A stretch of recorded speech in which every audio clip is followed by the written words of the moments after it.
Assalamualaikum warahmatullahi wabarakatuh. Waalaikumsalam warahmatullahi wabarakatuh. Halo para penonton-penonton. Ya, halo. Nah, sebelum kita memasuki ke tema hari ini, kabarnya kita akan berkenalan terlebih dahulu. Oke, silakan. Nama saya Education. Nama saya Pak Dan. Oke, terima kasih atas hadirin yang sudah berkenalan. Di sini kita akan menjelaskan tema yaitu Roro Jonggrang. Silakan untuk yuk. Ya. Oh ya, bagaimana awal dari cerita Roro Jonggrang? Jadi pada zaman dulu itu ada kerajaan besar. Kerajaan itu bernama Prambanan. Nah, kerajaan itu rakyat-rakyat itu sangat damai dan makmur. Mereka sangat patuh terhadap kepemimpinan dari raja bernama Prabu Bangka. Di sekitar wilayah Prambanan kerajaan kecil-kecil lain juga ada kerajaan-kerajaan kecil juga mereka ikut patuh sama kepemimpinan dari Prabu Bangka itu. Tapi di sisi lain ada satu kerajaan yang lebih besarnya dari si Prambanan itu kerajaan Penging. Nah, kerajaan Penging itu sangat arogan. Dia tuh kayak pengen wilayah orang tuh jadi milik kita gitu. Jadi dia suka merebut wilayah orang lain. Terus di kerajaan Penging juga dia punya kesatria sakti namanya itu Bondowoso.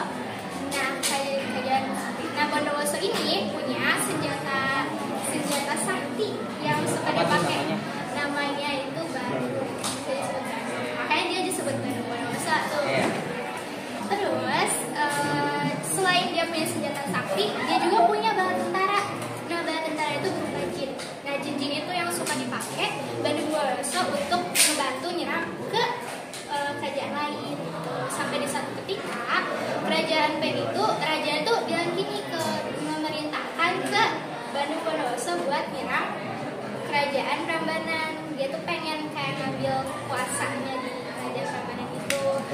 Terus ya udah Bandung Bondowoso kayak mengiyakan perintah dari raja Penging itu. Terus besok harinya Bandung Bondowoso ngumpulin tentara-tentara yang berupa jin itu buat menyusun strategi mungkin untuk menghancurkan si kerajaan Prambanan. Lalu mereka sesudah sampainya di kerajaan Prambanan, mereka langsung nyerbu tuh masuk ke istana Prambanan. Mereka tuh masuk nyerang Prabu Bangka ya kaget dong sama pasukannya, kayak shock karena mereka nggak ada persiapan sama sekali. Udah mereka tuh terus Prabu Bangka tuh kalah, nggak bisa nggak ada persiapan. Terus Bandung Bondowoso tuh akhirnya berhasil menduduki si kerajaan Prambanan. Sampai akhirnya Raja Penging itu memutuskan mengamanatkan untuk si Bandung Bondowoso ini menguasai atau menempati istana Prambanan dan mengurus segalanya termasuk keluarga dari Prabu Bangka. Oke, aku mau nanya lagi ya. Apa yang terjadi setelah Bandung Bondowoso tinggal di kerajaan Prambanan? Jadi habis Bandung Bondowoso tinggal di situ, dia kan ngurus keluarganya Prabu Bangka. Nah, Prabu Bangka tuh punya anaknya itu namanya Roro Jonggrang. Dia tuh cantik banget. Jadi Bandung Bondowoso tuh suka. Terpikat gitu.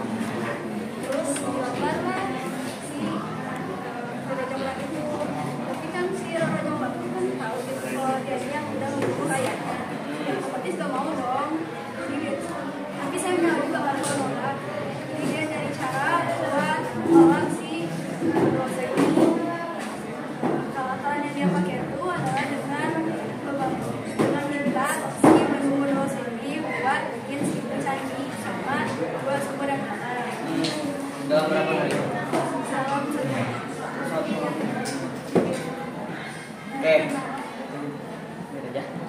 Oke, mau nanya lagi, apakah syarat yang diajukan Roro Jonggrang itu hal yang sulit bagi Bandung Bondowoso apa tidak? Bandung Bondowoso sih ini ngerasa kalau itu syarat yang mudah karena dirimu kan punya bala tentara yang benar. Terus di malam juga Bandung Bondowoso itu mulai bikin candinya sama dibantuin sama bala tentaranya itu bajing. Oke, lanjut, apa yang dilakukan Roro Jonggrang agar Bandung Bondowoso tidak bisa memenuhi persyaratannya? Jadi bagaimana cara Roro Jonggrang agar Bandung Bondowoso itu tidak terjadi rencana-rencana? Jadi Roro Jonggrang kan memikirkan cara menghalangi pekerjaan Bandung Bondowoso dalam membuat Sri Candi. Jadi dia tuh akan membuat suasana pagi. Ya, paginya itu kan membuat si jin itu kan kalau pagi-pagi itu dia agak suka pagi ya. Suka pagi-pagi si jinnya gitu ya. Jadi Tapi itu situasinya di apa? Di malam. jadi agak malam hari gitu. Jadi dia tuh mau membuat suasana menjadi pagi hari agar jinnya itu berhenti bekerja dalam pembangunan itu. Jadi Gimana? Roro Jonggrang itu menyuruh dayang-dayang istana untuk membakar jerami, membunyikan lesung, dan menaburkan bunga yang baunya semerbak itu wangi agar kayak di pagi hari gitu. Nah, dilakukanlah perintah Roro Jonggrang itu sama dayang-dayang istana itu dari mulai membakar jerami, terus tuh membunyikan lesung sampai menaburkan bunga yang baunya semerbak gitu. Nah, terus ayam pun mulai berkokok karena tahu kayak suasana pagi juga ayamnya. Nah, jinnya itu langsung untuk wah ada pagi gini, langsung dia menghentikan dari pekerjaannya ya, langsung membubarkan diri. Nah, padahal pembangunannya itu belum selesai, masih pembangunannya itu sisa 1 candi lagi. Nah, Bandung Bondowoso bingung kenapa jinnya itu pada beresan gitu, pada selesai pekerjaannya. Bandung gitu. Nah, Bandung Bondowoso pun langsung tuh gimana gitu. Oke, selanjutnya nih, apa yang terjadi setelah Bandung Bondowoso gagal memenuhi persyaratannya? Nah, Bagaimana? setelah persyaratannya itu gagal karena emang sudah pagi hari, Bandung Bondowoso pun tidak bisa membangun 1 candi itu dengan sendirian. Nah, Roro Jonggrang pun datang tuh. Dia berkata, kamu tuh sudah kamu telah gagal memenuhi persyaratanku Bandung Bondowoso, katanya begitu. Nah, Bandung Bondowoso tuh dengan marahnya, dengan murkanya ya ke Roro Jonggrang, dia itu karena kesaksiannya dia tuh mengubah Roro Jonggrang menjadi sebuah arca atau batu ya. Jadi Roro Jonggrang kayak dikutuk lagi jadi batu gitu ya, jadi sama Jadi candi apa jadi batu? jadi candi arca batu gitu. Nah, itu untuk melengkapi ya candi yang ke-1000. Nah, itulah yang dinamakan tuh Candi Prambanan. Di Candi si Roro Jonggrang itu dinamakan Candi Roro Jonggrang, sedangkan candi lainnya itu disebut sebagai Candi Sewu atau Candi 1000. Oke, terima kasih ya atas ceritanya. Nah, aku mau nanya lagi nih, satu lagi ya.